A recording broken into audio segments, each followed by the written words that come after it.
Eventos Finais, capítulo 14. O alto clamor. Deus tem pedras preciosas em todas as igrejas. Deus tem pedras preciosas em todas as igrejas, e não devemos fazer denúncias impetuosas do professo mundo religioso. O Senhor tem seus representantes em todas as igrejas. As especiais verdades probantes para estes últimos dias não foram apresentadas a essas pessoas de tal modo que trouxessem convicção ao coração e à mente. Por isso, ao rejeitar a luz, elas não romperam sua ligação com Deus. Entre eles, existem muitos que são conscienciosíssimos cristãos, que andam em toda a luz que sobre eles brilha, e Deus operará em seu favor. No capítulo 18 do Apocalipse, o povo de Deus é convidado a sair de Babilônia. De acordo com esta passagem, muitos do povo de Deus ainda devem estar em Babilônia.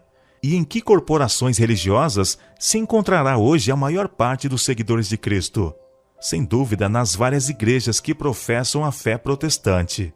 Apesar das trevas espirituais e afastamento de Deus prevalecentes nas igrejas que constituem Babilônia, a grande massa dos verdadeiros seguidores de Cristo encontram-se ainda em sua comunhão.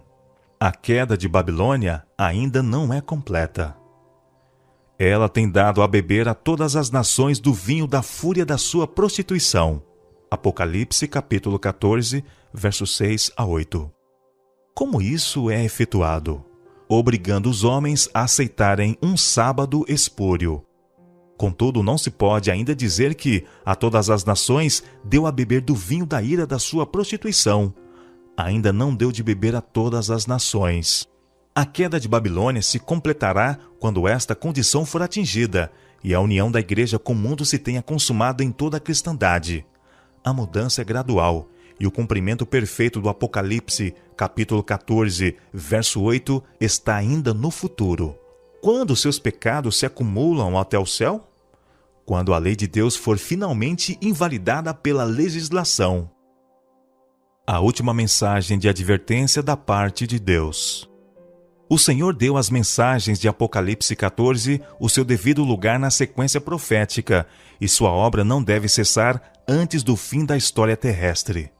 O capítulo 18 do Apocalipse indica o tempo em que, como resultado da rejeição da tríplice mensagem do Apocalipse, a igreja terá atingido completamente a condição predita pelo segundo anjo, e o povo de Deus, ainda em Babilônia, será chamado a separar-se de sua comunhão.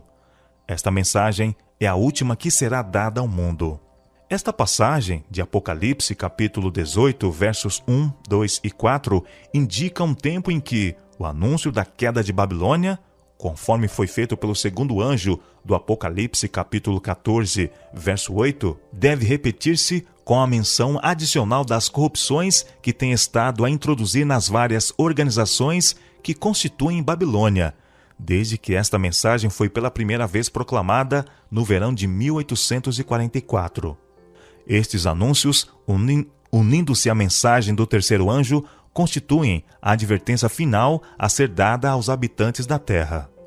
Os pecados de Babilônia serão revelados. Os terríveis juízos da imposição das observâncias da igreja pela autoridade civil, as incursões do espiritismo, os furtivos, mais rápidos progressos do poder papal, tudo será desmascarado. Por meio destes solenes avisos, o povo será comovido. Milhares de milhares que nunca ouviram palavras como essas irão escutá-las. O coração da última mensagem de Deus. Vários me escreveram, indagando se a mensagem da justificação pela fé é a mensagem do terceiro anjo, e tenho respondido: é a mensagem do terceiro anjo, em verdade. Em sua grande misericórdia, enviou o Senhor preciosa mensagem ao seu povo por intermédio dos pastores Wagner e Jones. Esta mensagem devia pôr de maneira mais preeminente diante do mundo o Salvador crucificado, o sacrifício pelos pecados de todo o mundo. Apresentava a justificação pela fé no Fiador, convidava o povo para receber a justiça de Cristo, que se manifesta na obediência a todos os mandamentos de Deus. Muitos perderam Jesus de vista. Deviam ter tido o olhar fixo em sua divina pessoa, em seus méritos e em seu imutável amor pela família humana. Todo o poder foi entregue em suas mãos, para que ele pudesse dar ricos dons aos homens, transmitindo o inestimável dom de sua justiça ao impotente ser humano. Esta é a mensagem que Deus manda proclamar ao mundo. É a terceira mensagem angélica que deve ser proclamada com alto clamor e regada com o derramamento de seu Espírito Santo em grande medida. A mensagem da justiça de Cristo há de soar desde uma até a outra extremidade da terra, a fim de preparar o caminho ao Senhor. Esta é a glória de Deus com que será encerrada a mensagem do terceiro anjo. A última mensagem de graça a ser dada ao mundo é uma revelação do caráter do amor divino. Os filhos de Deus devem manifestar sua glória. Revelarão em sua vida e caráter o que a graça de Deus por eles tem feito. A mensagem avançará com grande poder. Quando a terceira mensagem se avolumar num alto clamor e quando grande poder e glória acompanharem a obra final, o fiel povo de Deus participará dessa glória. É a chuva serôdia que os reanima e fortalece para passarem pelo tempo de angústia. À medida que se aproxima o fim, os testemunhos dos servos de Deus tornar-se-ão mais decididos e mais poderosos. Esta mensagem, Apocalipse capítulo 14, versos 9 a 12, abrange as duas mensagens precedentes. Ela é representada sendo dada em alta voz, isto é, com o poder do Espírito Santo. Quando a terceira mensagem se avolumar num alto clamor, grande poder e glória acompanharão sua proclamação. Os semblantes do povo de Deus resplandecerão com a luz do céu. Por entre as sombras cada vez mais profundas da última e grande crise da terra, a luz de Deus resplandecerá com maior brilho, e o canto de confiança e esperança ouvir-se-á nos mais claros e sublimes acordes. Segundo está predito no capítulo 18 do Apocalipse, a mensagem do terceiro anjo deve ser proclamada com grande poder pelos que transmitem a advertência final contra a besta e sua mensagem, semelhante ao movimento de 1844. O poder que agitou o povo tão vigorosamente no movimento de 1844 será revelado outra vez. A mensagem do terceiro anjo não será divulgada em sussurros, mas com forte voz. Vi que esta mensagem se encerrará com poder e força muito maiores do que o clamor da meia-noite, semelhante ao dia de Pentecostes. É com intenso anseio que aguardo o tempo em que os acontecimentos do dia de Pentecostes se repitam com maior poder do que naquela ocasião. João diz: vi descer do céu outro anjo que tinha grande autoridade, e a terra se iluminou com a sua glória. Então, como no Pentecostes, cada pessoa ouvirá a verdade ser-lhe proferida em sua própria língua. Em visões da noite, passaram perante mim representações de um grande movimento reformatório entre o povo de Deus. Muitos estavam louvando a Deus, os enfermos eram curados e outros milagres eram operados. Viu-se um espírito de intercessão, tal como se manifestou antes do grande dia de Pentecostes. A grande obra do Evangelho não deverá encerrar-se com menor manifestação do poder de Deus do que a assinalou seu início. As profecias que se cumpriram no derramamento da chuva temporã, no início do Evangelho, devem novamente cumprir-se na chuva serôdia, no final do mesmo. Servos de Deus, com o rosto iluminado e a resplandecer de santa consagração, apressar-se-ão de um lugar para outro para proclamar a mensagem do céu. Por milhares de vozes em toda a extensão da terra será dada a advertência. Operar-se-ão prodígios, os doentes serão curados, e sinais e maravilhas seguirão os crentes. Deus usará instrumentalidades que nos surpreenderão. Permite-me dizer-vos que o Senhor trabalhará nesta última obra de um modo muito fora da comum ordem de coisas e de um modo que será contrário a qualquer planejamento humano. Haverá entre nós os que sempre desejarão dominar a obra de Deus, para ditar até que movimentos se farão quando a obra avançar sobre a direção do anjo que se une ao terceiro anjo na mensagem a ser dada ao mundo. Deus usará maneiras e meios pelos quais se verá que Ele está tomando as rédeas em suas próprias mãos. Surpreender-se-ão os obreiros com os meios simples que Ele usará para efetuar e aperfeiçoar sua obra de justiça. Não imagineis que será possível traçar planos para o futuro. Seja reconhecido que Deus está ao leme em todas as ocasiões e circunstâncias. ele agirá de maneira apropriada e manterá, aumentará e edificará seu povo. O Confortador se revelará, não de algum modo definido e preciso que o homem possa determinar, mas segundo a ordem de Deus, em ocasiões e maneiras inesperadas que honrem o seu próprio nome.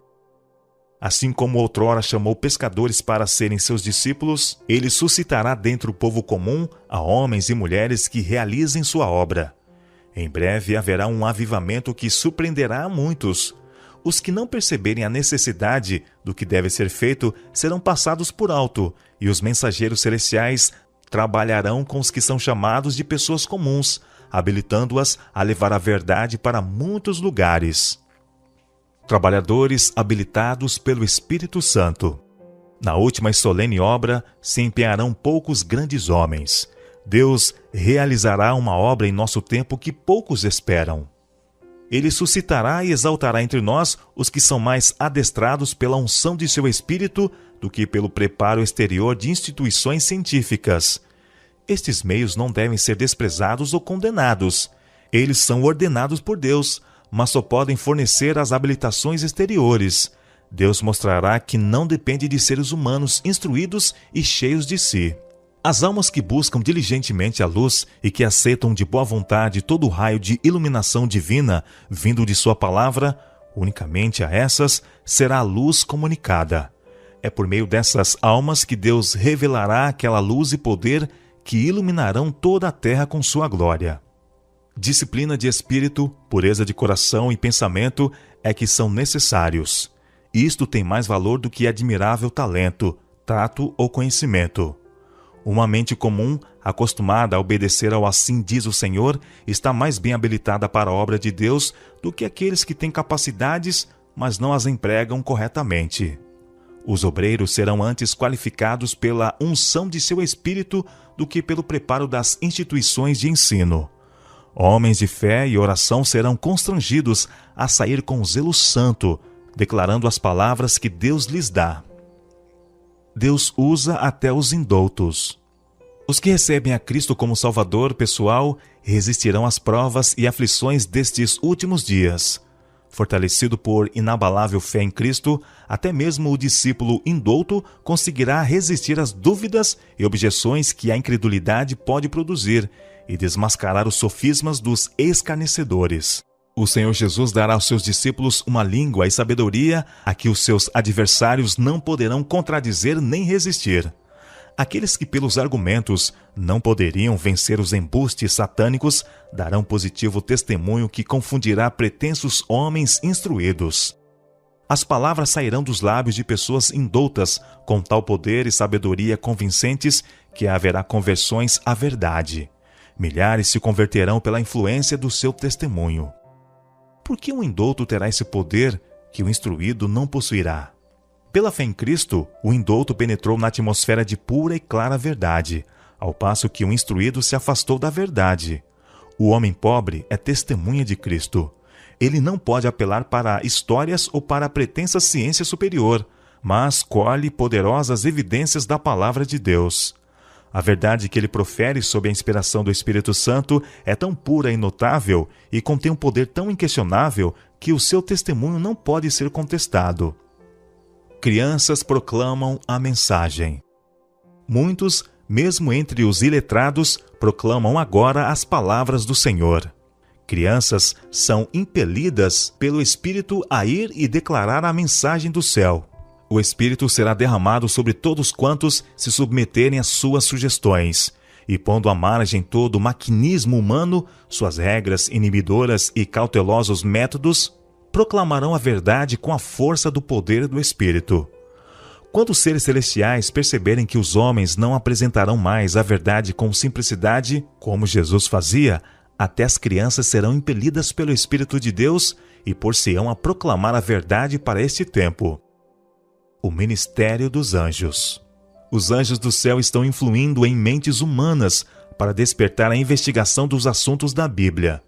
Será efetuada uma obra muito mais ampla do que já foi realizada, e nem um pouco de sua glória irá para os homens, pois os anjos que ministram a favor dos que hão de herdar a salvação estão trabalhando de dia e de noite. Em nosso mundo, há muitos homens que são como Cornélio. Assim como trabalhou por Cornélio, Deus trabalha por esses verdadeiros porta-estandartes. Como Cornélio, eles obterão conhecimento de Deus pela visita de anjos do céu. Ao aliar-se o poder divino com o esforço humano, a obra se propagará como fogo na palha. Deus empregará instrumentos cuja origem o homem será incapaz de discernir. Os anjos farão uma obra que os homens poderiam haver tido a bênção de realizar, não houvessem eles negligenciado atender aos reclamos de Deus. Amplitude mundial da proclamação. O anjo que se une na proclamação da mensagem do terceiro anjo deve iluminar a terra toda com a sua glória. Predisse, com isto, uma obra de extensão mundial e de extraordinário poder. Servos de Deus com o rosto iluminado e a resplandecer de santa consagração, apressar-se-ão de um lugar para outro, para proclamar a mensagem do céu. Por milhares de vozes em toda a extensão da terra será dada a advertência.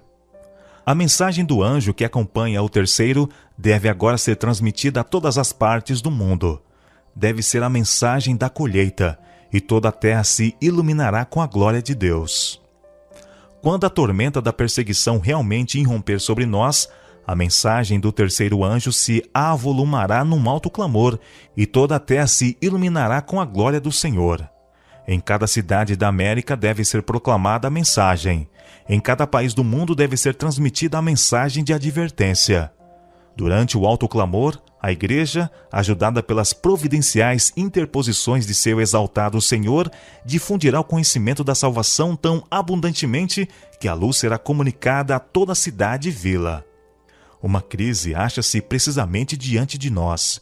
Devemos agora, pelo poder do Espírito Santo, proclamar as grandes verdades para estes últimos dias. Não levará muito tempo para que todos tenham ouvido a advertência e feito sua decisão. Então virá o fim. Reis, legisladores e assembleias ouvem a mensagem. Agora não nos parece ser possível que alguém tenha de ficar em pé, sozinho. Mas se Deus alguma vez falou por meu intermédio, chegará o tempo em que seremos conduzidos perante assembleias e perante milhares de pessoas por causa do seu nome, e cada um terá de apresentar a razão de sua fé. Então haverá mais severa crítica de toda oposição assumida em defesa da verdade. Precisamos, portanto, estudar a palavra de Deus para saber por que cremos nas doutrinas que defendemos. Muitos terão de se apresentar nas cortes legislativas, alguns perante reis e diante dos doutos da terra, para responderem por sua fé.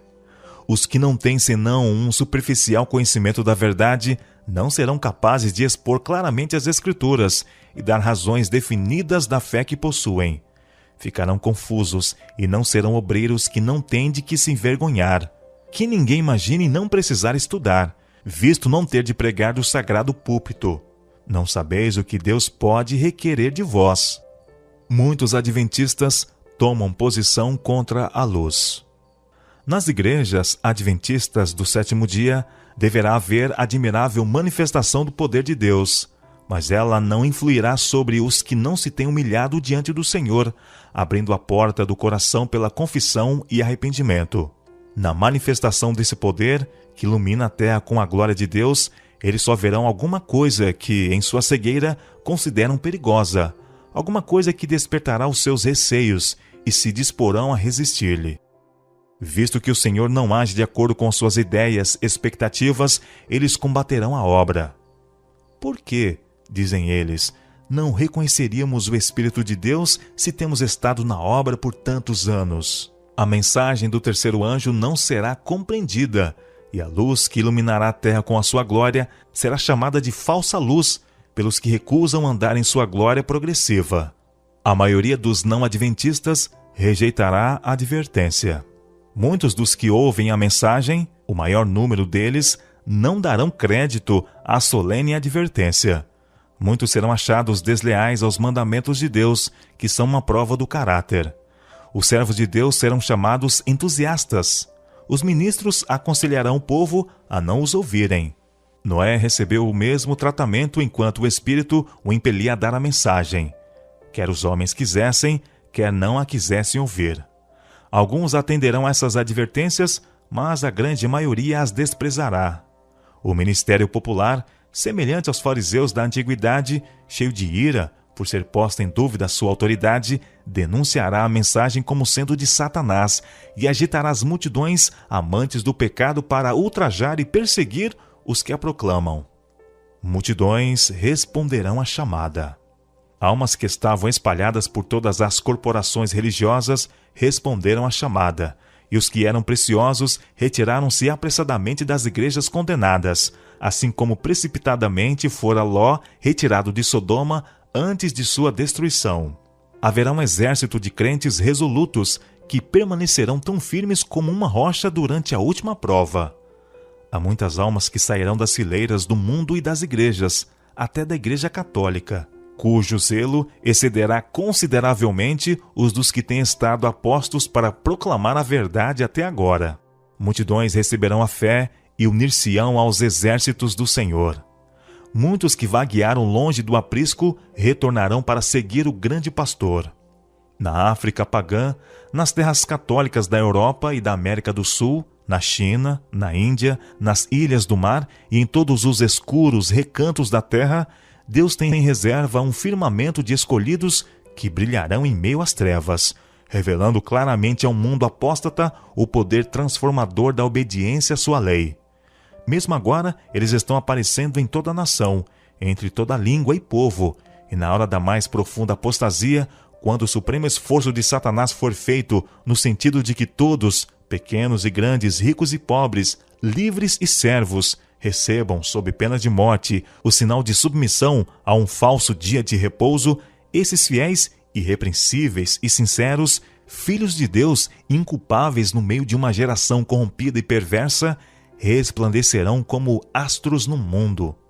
Milhares convertidos num dia. Milhares da hora 1/10 verão e reconhecerão a verdade. Essas conversões à verdade operar-se-ão com uma rapidez surpreendente para a igreja e unicamente o nome de Deus será glorificado. Milhares se converterão à verdade num dia, os quais na hora 1/10 verão e reconhecerão a verdade e as atuações do Espírito de Deus. Aproxima-se o tempo em que haverá tantos conversos em um dia como houve no dia de Pentecostes, depois de os discípulos haverem recebido o Espírito Santo. Os sinceros de coração não hesitarão por mais tempo. Bom número não o vê agora para tomar sua decisão, porém estas coisas estão-lhes influenciando a vida, e quando a mensagem se fizer ouvir com grande voz, estarão preparados para ela. Não hesitarão por mais tempo, adiantar-se-ão e tomarão sua atitude. Em breve virá a prova final a todos os habitantes da terra. Naquele tempo serão tomadas decisões imediatas. Os que se convenceram sob a apresentação da palavra se colocarão sob o ensanguentado estandarte do príncipe Emanuel. Toda alma verdadeiramente sincera virá à luz da verdade. A mensagem há de ser revelada não tanto por argumentos como pela convicção profunda do Espírito de Deus. Os argumentos foram apresentados, a semente foi semeada e agora brotará e frutificará. As publicações distribuídas pelos missionários têm exercido sua influência. Todavia, muitos que ficaram impressionados foram impedidos de compreender completamente a verdade ou de lhe prestar obediência. Os raios de luz penetram por toda parte. A verdade é vista em sua clareza, e os leais filhos de Deus cortam os liames que os têm retido. Laços de família, relações na igreja, são impotentes para os deter agora. A verdade é mais preciosa do que tudo mais. Apesar das forças arregimentadas contra a verdade, grande número se coloca ao lado do Senhor. A influência da página impressa. Mais de 1000 se converterão brevemente em um dia, a maioria dos quais reconhecerá haver sido primeiramente convencidos através da leitura de nossas publicações. Os resultados da circulação deste livro, O Grande Conflito, não devem ser julgados pelo que agora aparece. Por intermédio de sua leitura, algumas almas serão despertadas e encontrarão forças para unir-se de vez com os que guardam os mandamentos de Deus. Número muito maior, porém, que o ler, não tomarão sua posição até que vejam que estão tendo lugar os próprios eventos nele preditos. O cumprimento de algumas das predições inspirará fé que as outras também se cumprirão, e quando a terra for iluminada com a glória do Senhor, na obra de encerramento, muitas almas tomarão sua posição em relação aos mandamentos de Deus, como resultado deste instrumento. É em grande parte por meio de nossas casas editoras que se há de efetuar a obra daquele outro anjo que desce do céu com grande poder e com sua glória ilumina a terra.